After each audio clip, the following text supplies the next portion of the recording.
Siswa terbaik untuk nilai ujiannya dan dilanjutkan.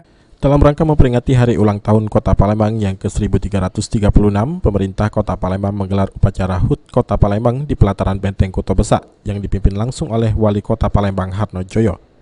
Turut hadir dalam upacara tersebut Wakil Wali Kota Palembang, Forum Koordinasi Pimpinan Daerah, Organisasi Perangkat Daerah, Legiun Veteran, Ormas, dan tokoh masyarakat. Wali Kota Palembang Harnojoyo berharap di Hari Ulang Tahun Palembang yang ke-1336 ini berbagai program yang akan dilaksanakan bisa berjalan dengan lancar. Salah satunya mengembalikan fungsi sungai yang ada di Palembang.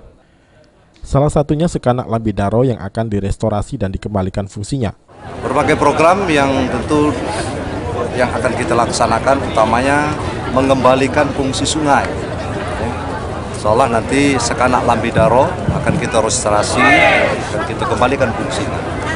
Inilah, Palembang ini sering disebut salah satu kota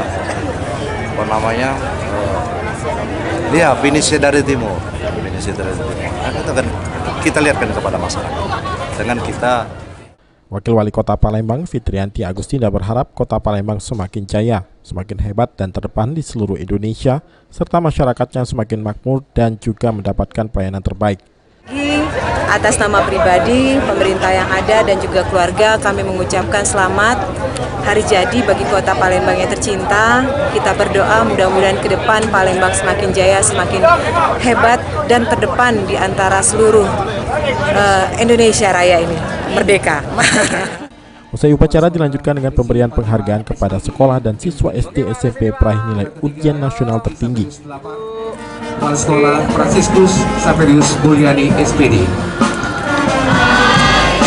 Sedangkan untuk Ibu